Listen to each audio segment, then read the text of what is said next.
कैसे इस पूरे ऑपरेशन को दो मुठभेड़ों में सफलता मिली है हमारे सुरक्षा कर्मियों को, कैसे इसे अंजाम दिया गया, दिखाते हैं आपको इस रिपोर्ट के जरिए। खूबसूरत कलाकार और दिलकश आवाज की मलिका अमरीन भट्ट की आवाज अब हमेशा हमेशा के लिए शांत हो गई। टीवी सीरियल और सोशल मीडिया के जरिए अपनी मखमली आवाज के जरिए अमरीन भट्ट ने अपनी एक अलग पहचान बना ली थी, लेकिन यह आवाज कायर आतंकियों को बर्दाश्त नहीं हुई। आतंकियों ने घाटी का अमन चैन छीनने के लिए टीवी एक्ट्रेस अमरीन भट्ट को गोलियों से छलनी कर दिया।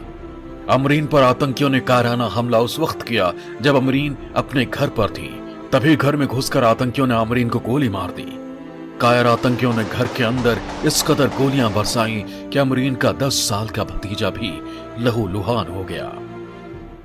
इस समय मैं चाडोरा बडगाम इलाके में मौजूद हूँ, ठीक उसी घर में जहाँ पर कल एक टीवी आर्टिस्ट और social media sensation Amreen Bhatt को मिलिटेंटों द्वारा निशाना बनाया गया। ये वो घर है जहाँ अमरीन भट्ट की कल निर्मम हत्या की गई और इसी दरवाजे पर दो लोग पहुँचे थे, दो हथियारबंद पहुँचे थे, जिन्होंने अमरीन के बारे में पहले पूछा और जैसे ही अमरीन और उसका छोटा भतीजा बाहर दरवाजे के पास आए तो कुछ मिनट बात करने के बाद ही मिलिटेंटों ने अंधाधुंध उन दोनों पर गोलियां चलाई, जिसके चलते अमरीन भट्ट जो है वो गंभीर रूप से घायल हो गई थी, उसका भतीजा घायल हो गया था।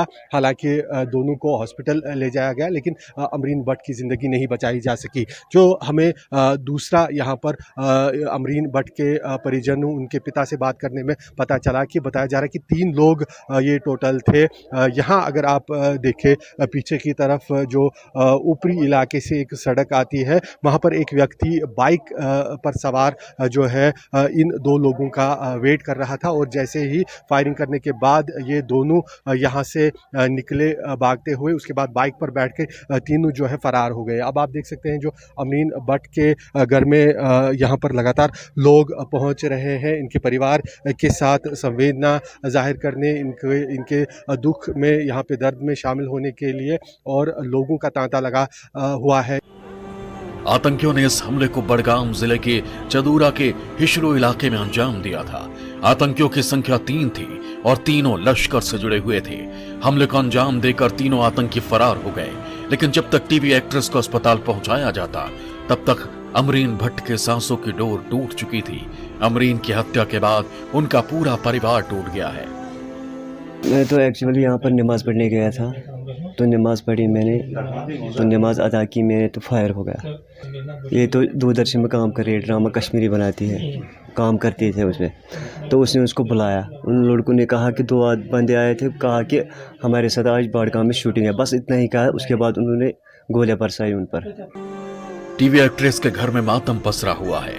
किसी को समझ नहीं आ रहा कि आतंकियों ने क्यों अमरीन को गोलियों से भून दिया। उस मासूम का कसूर क्या था जिसे आतंकियों ने गोली मार दी। टीवी एक्ट्रेस अमरीन की कमाई से ही घर चलता था, लेकिन आतंकियों ने अमरीन को मौत के घाट उतारकर इस घर का चैन छीन लिया। 2 बंदे आए बाहर, ये तुमको ढूंढते। वो निकला था, इसने देखा तो क्या बात है भाई, क्या बात है। तो 2-3 दिन हमसे शूटिंग करने आया। उसने बोला मैं तुमसे जान पहचान नहीं है, हम नहीं आऊँगा। उसने पिस्टल निकाला था।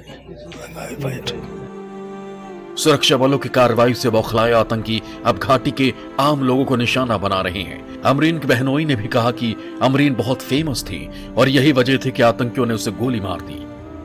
तो गोली लगने के बाद यहाँ से अमरीन भाग के इस कमरे में चली गई। ये जो है ये वो घर है, मैं आपको पूरी तस्वीरें दिखा रहा हूँ। इस कमरे में फिर गोली लगने के बाद अमरीन चली गई और यहाँ पे ही आप देख सकते हैं कितना 1 2 3 उसका बहुत सारा अवार्ड थे, वो ऊपर पड़ा हुआ है अवार्ड।